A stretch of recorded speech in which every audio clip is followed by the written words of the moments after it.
forget where I started.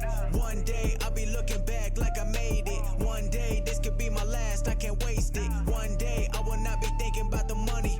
One day I can tell my fam not to worry. One day I'ma get a house with no neighbors. One day this could be my last, I can't waste it. Ayy, never in a rush, but I'm always on time. Never switching up. Welcome back to the Minx28 YouTube channel. Appreciate you guys tuning in once again to another video. This time I wanted to cover something that I feel like a lot of people don't really know about. I recently had a coworker of mine tell me how he kind of didn't know this was a thing. So I'm just gonna, just so people know, because I feel like the American education system fails us as a society. Not the fault of the teachers really, just the fault of how they want us to learn. Is American imperialism. And I'm going to give a short rundown on some instances where it happened, but more specifically, one instance. And that is more or less that America essentially has operated all the banana republics in the world that have ever existed. Because, hell, we were the aficionados, the starters. We were the rundowns on this shit, okay? We wrote the fucking book. And my first, example of this is from Johnny Harris, who, the channel is not bad, it's not great. It likes to skip over some stuff and trivialize things and kind of give it I don't know, like a liberalist point of view sometimes to make it seem like this is something that had to be done or that America had to do it this way or whatever. But anyways, I'm just going to stop yapping and we're just going to get straight to the video. So let's take a look. Private American citizens, and it follows a similar pattern. A new president comes to town, in this case directly inspired by Nicaragua's president, and he wants to take back control of the country from American businesses. In this case, we're talking about bananas. The banana company... Okay, so obviously I said this is about banana republics, and so yes, this first instance is on Honduras, and essentially, so the term was not exactly coined because of this instance. It's actually from a book. But we see the examples of this book's creation in, modern day affairs, especially when it comes to American imperialism, because pretty much anywhere we carried out imperialism was where we did a bit of banana republic, I don't know why I did a British accent there. Anyways, but yeah, so the term originally comes from American author O. Henry in 1901 in a short story he later adapted for use in his first book, Cabbages and Kings. And obviously this is Britannica, so, suck it. I'm reading basically a Wikipedia page. Eat my ass. Anyways, yeah, so let's continue. Companies were not going to let this happen.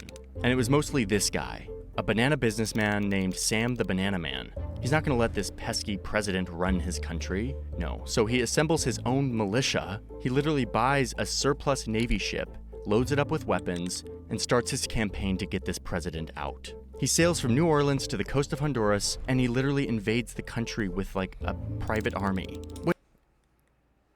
The fact, here's the thing, okay? Now, I'm not saying that there is, clear and obvious fucking evidence everywhere. But you can't just amass a small military, right?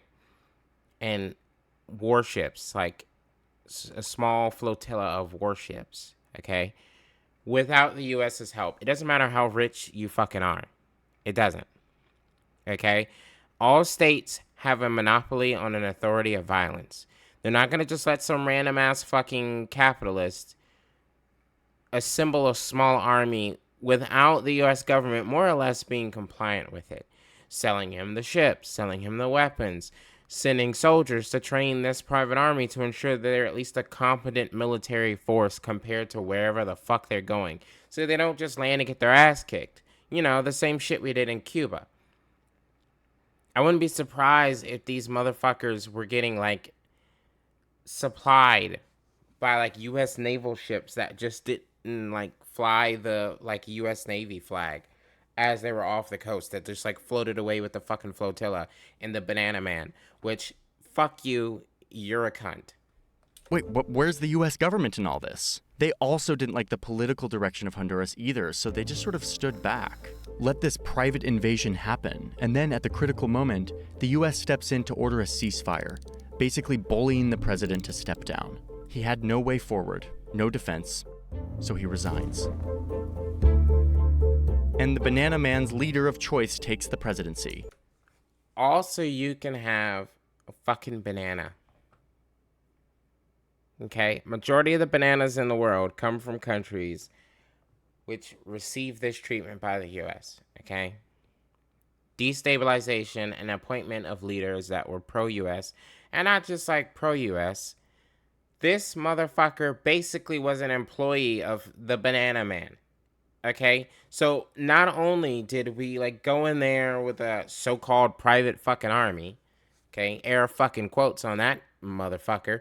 Anytime an American goes somewhere and they have a private army, okay, that private army is more than likely established, supported, and funded by the United States government. Just never forget that shit. But you go there, you remove the leader, and you appoint your own fucking employee to be the president of the country you just fucked over. Giving the banana businessman land and a unique status to import anything he needs tax-free. But it gets worse, okay? It gets worse than just tax-free shit, okay? Just listen to this next fucking, like, 2-3 lines, okay? Just listen. And, wait for it, he refunds him for all of the coup expenses using public Honduran money. What?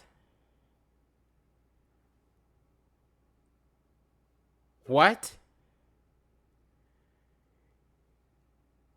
You invaded. And it's like, now, I don't need the invasion cost. I need my money back for invading you.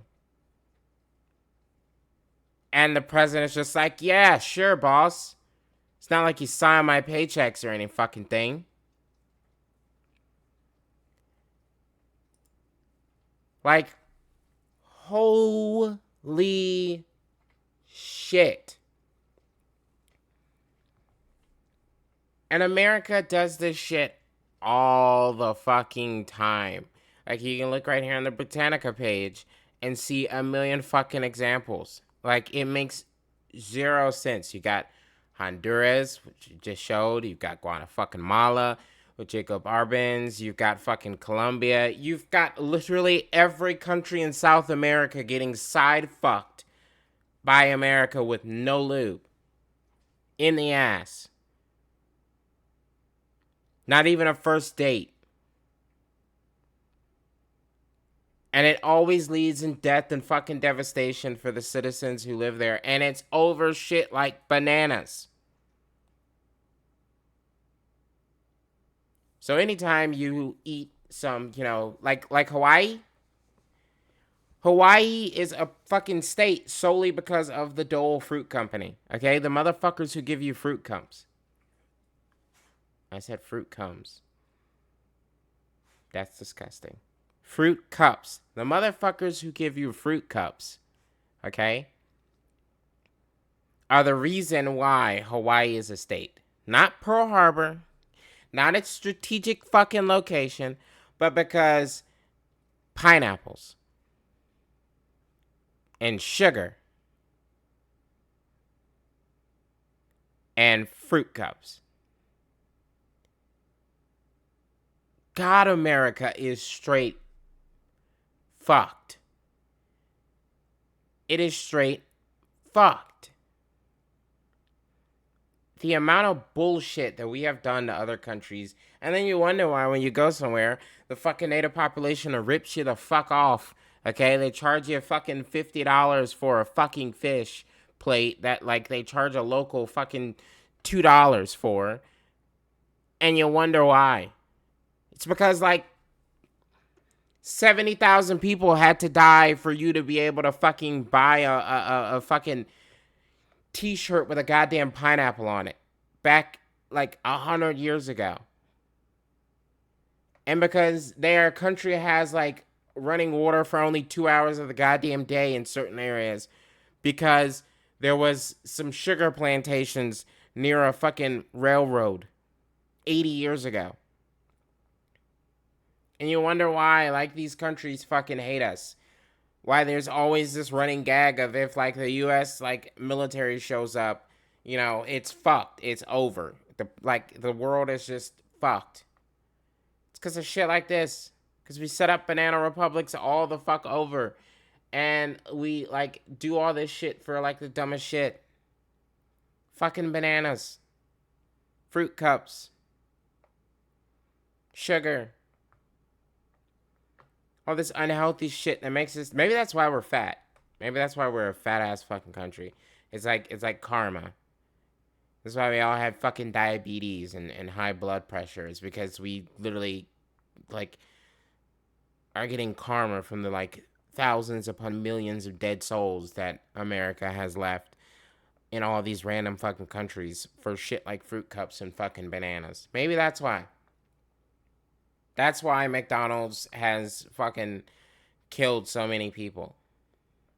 Because we will do anything to fucking ensure that we are able to get fat. Okay? Or we will allow anything and just be like, oh, well, you know, it's a product of the fucking times. No way we can fix it now. And we're still doing this shit today. We're still doing this shit today. Israel exists solely to ensure that we have dominance in the region, or a point of contention in the region. Obviously, the fucking Afghan-Iraq wars. You got the two Gulf Wars before, or the Gulf War before. You've got fucking, you know, incidents like people saying, oh, well, we kicked back when the British and the French fucking took over the Suez Canal. Yeah, we did that because we were trying to kind of do that shit ourselves. We were just doing it, you know, slight and nice and kind and quietly. It's so much shit, man. It's so much shit. It's so much fucking shit. So anytime you open up a fucking fruit cup, just remember, or a banana, just remember, it came at the cost of a lot of lives. Good old American imperialism. Also, we can consume. God, hell, this country. I swear. Anyways, don't forget to like and subscribe. Appreciate you guys watching. One day I'ma have everything I wanted. One day I will not forget where I started. One day I'll be looking back like I made it.